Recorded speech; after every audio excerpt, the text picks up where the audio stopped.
Much to me, folks, the advertising was at a minimum. The promotion was at a minimum. And then 1 week before the qualifier started, TNT heard the buzz, TNT heard the chatter, and they said, oh, yeah, that's right. We got to get this Caitlin Clark stimulus package. We got to cash in some way because Unrivaled is wasting us money. 334,000 viewers. That's the number TNT got for Caitlin Clark's FIBA qualifying debut on truTV.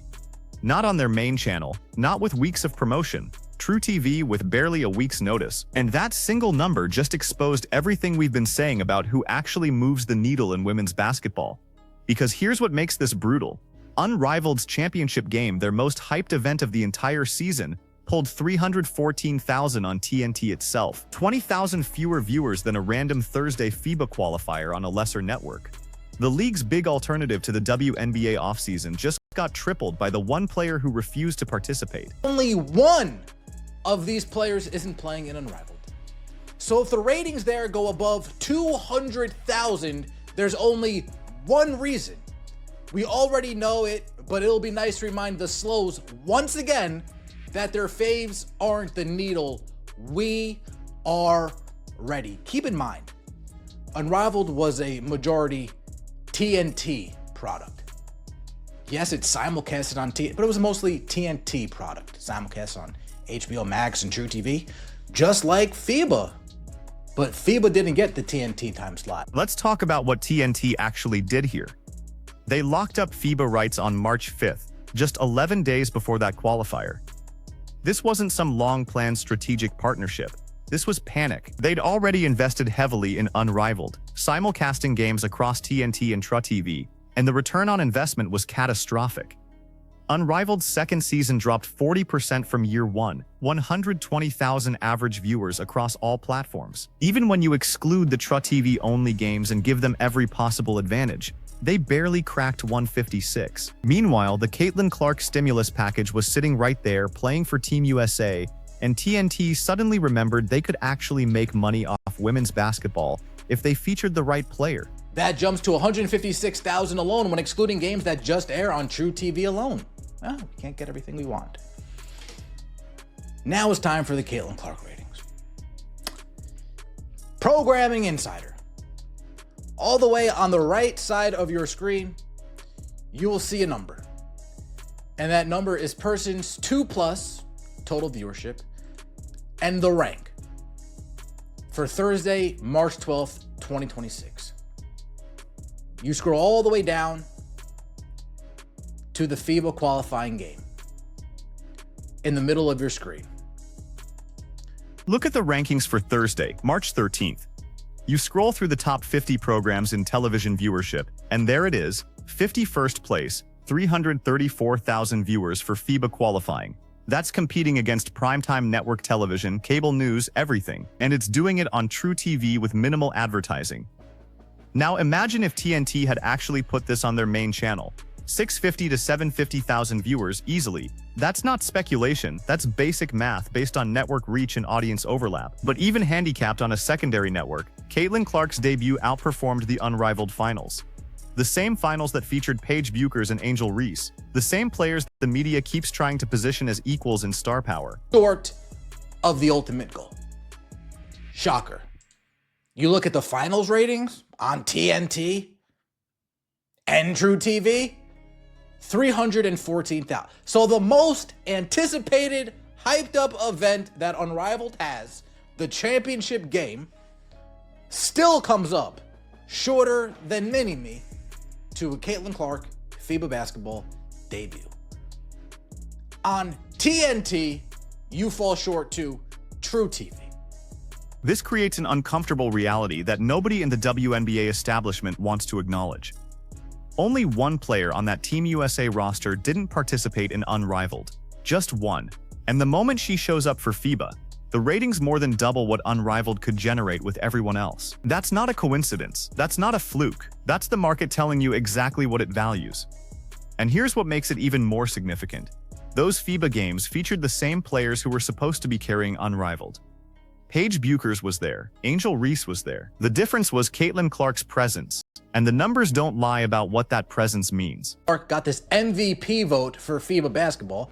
So if you do want to cast your vote for FIBA basketball, rumor has it that they're botting Paige. Caitlin Clark had to lead the whole entire day, and then out of nowhere, Paige Beckers gets an extra 10,000 votes in 5 minutes. So the bots are out in full force. Again, just so you guys see, 334,000 for Caitlin Clark and Team USA basketball. Let's get into it. Let's get into Cathy Engelbert and the soft leadership of the WNBA. Cathy Engelbert, you said you were going to have a deadline. You said Monday was... The botting situation around the FIBA MVP vote tells you everything about how desperate certain fan bases have become. Caitlin Clark led the voting all day, then suddenly Paige Buser gets 10,000 votes in 5 minutes. Not a gradual climb, not organic growth, just a sudden, unexplainable spike that defies every pattern of legitimate voting behavior. This isn't about who deserves recognition for their play. This is about the growing realization that no amount of media narrative can manufacture star power that doesn't exist organically. You can promote other players endlessly. You can create alternative leagues. You can manipulate online polls. But you cannot force the audience to care equally about everyone. The ratings prove it every single time. But let's get into Cathy Engelbert and the soft leadership of the WNBA. Cathy Engelbert, you said you were going to have a deadline. You said Monday was the deadline. By Monday was the deadline. No deal was reached yesterday. And now we're into Monday. There's still no deal being reached. What are we doing here, Cathy? How can we even support this? How can we even be on your side when you guys are just getting pushed around? When your deadlines don't mean anything. When your deadlines are about as strong as an NDA. Not very strong. Not very. While TNT is scrambling to capture Caitlin Clark's value any way they can, the WNBA itself is fumbling its most basic responsibility: getting a new collective bargaining agreement done before the season starts.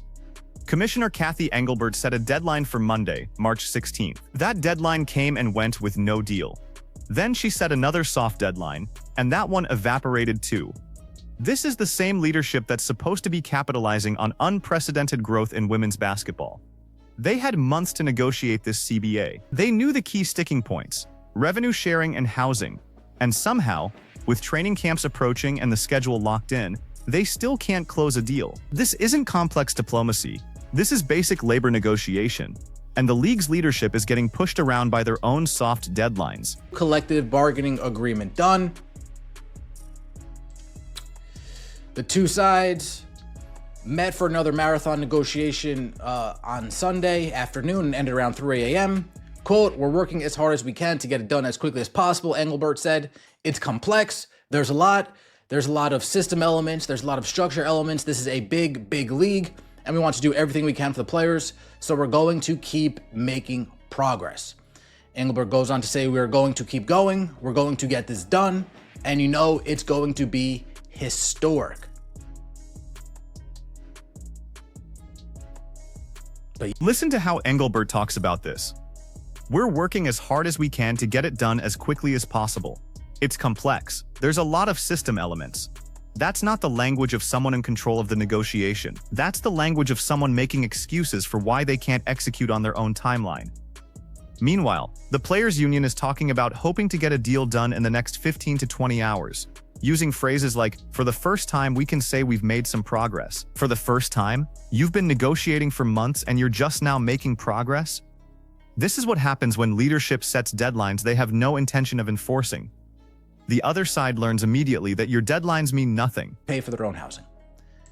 These players still refuse to be adults and pay for their own housing. You can't make this up. Now, this is just being reported right now from Alexa Filippo. Just spoke to Terry Jackson and outside counsel Deb Willig. Both said big issues remain, but for the first time, Willig believes they can now say we've made some progress. Adds, quote, "She would hope a term sheet gets done in the next 15 to 20 hours, but it's been an unusual investigation." The two key sticking points reveal everything about where this league is developmentally. Revenue sharing makes sense as a negotiation point. That's about the financial structure of the league, about how much of the new media money gets distributed to players. That's a legitimate complex issue that requires detailed analysis and projections. But housing? The players are still fighting to have the league pay for their housing rather than handling it themselves like adults with professional salaries. This isn't about whether they can afford housing. WNBA salaries have increased substantially, especially with the new CBA likely to push them even higher. This is about a fundamental expectation that the league should handle basic life logistics that every other professional manages independently. Here's what the ratings comparison actually tells us about the state of women's basketball right now. TNT invested in Unrivaled because they believed the narrative that women's basketball had reached a new level of mainstream appeal. They thought they could build an off-season product that would capture audience attention and generate advertising revenue. They were wrong, and the numbers prove exactly why they were wrong. The appeal isn't the sport in general. The appeal is specific players, and primarily one player who transcends the sport itself. Caitlin Clark brings casual fans, brings crossover appeal, brings people who don't normally watch women's basketball. That's not an insult to other players. That's just reality. Michael Jordan had that quality in the NBA. LeBron James has it. Tom Brady had it in football. It's rare, it's valuable, and you cannot manufacture it through media coverage or league promotion. Unrivaled tried to manufacture it. They assembled talented players, got major network backing, created a compressed, exciting format, and promoted it heavily. And they still couldn't break 160,000 average viewers. The moment Caitlin Clark shows up for FIBA, on a worse network with less promotion, the number more than doubles. That's not about the quality of basketball being played, that's about star power and audience draw. TNT understands this now. That's why they panic-bought FIBA rights 2 weeks before the tournament started. They realized they'd invested in the wrong product, and they needed to course-correct immediately. But here's the problem. Caitlin Clark knows her value now too. She turned down Unrivaled, and the ratings prove she made the right call. She doesn't need these alternative leagues, they need her. The WNBA's CBA disaster is happening in this exact same context. The league is experiencing unprecedented growth, driven primarily by one player's impact on ratings and attendance, and instead of capitalizing on that momentum with strong, decisive leadership, Commissioner Engelbert is letting deadlines slide and negotiations drag on indefinitely. This is the moment when the WNBA should be projecting strength and competence. Instead, they're showing everyone that their deadlines are meaningless and their negotiating position is weak. Think about what message this sends to potential investors, to media partners, to sponsors. You're trying to convince people that the WNBA is a major league ready for massive investment. Then you can't even get your own labor agreement done on time. You set public deadlines and immediately abandon them when the other side doesn't comply. That's not how serious professional sports leagues operate. The housing issue is particularly embarrassing in this context. The league is negotiating a CBA that will likely include substantial salary increases, new revenue-sharing structures, and expanded benefits. And one of the major sticking points is whether players should have to find their own housing like every other professional athlete. This isn't about player welfare. This is about maintaining a level of organizational dependency that doesn't exist in any other major professional sport. Compare this to how the NBA handles similar situations.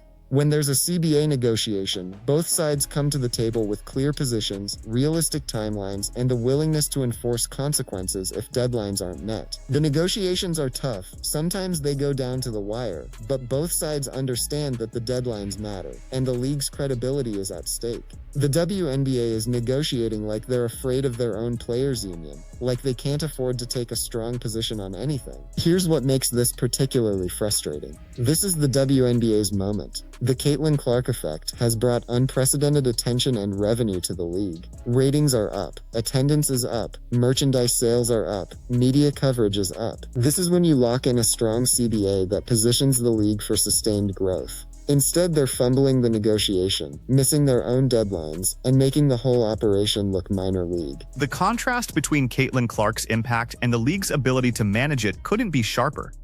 She's delivering ratings that triple the competition. She's bringing casual fans into the sport. She's generating media coverage that extends far beyond traditional sports outlets. And the league office is struggling to complete basic administrative tasks like finalizing a labor agreement before the season starts.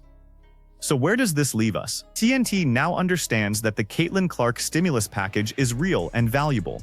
which is why they'll keep finding ways to feature her regardless of what league or tournament she's playing in. Unrivaled learned the hard way that you can't build a successful product by excluding your biggest star and hoping everyone else can carry the load. And the WNBA is demonstrating that even with unprecedented growth and opportunity, weak leadership can still fumble the moment. The question now is whether anyone learns from these lessons. Does the WNBA strengthen its negotiating position and actually enforce consequences when deadlines are missed? Do alternative leagues recognize that they need Caitlin Clark more than she needs them? Does TNT structure future deals around the players who actually move ratings rather than the players' media narratives suggest should move ratings? Because the numbers are clear. 334,000 viewers for a FIBA qualifier on True TV, 120 average for Unrivaled on TNT, 314 for Unrivaled's championship game.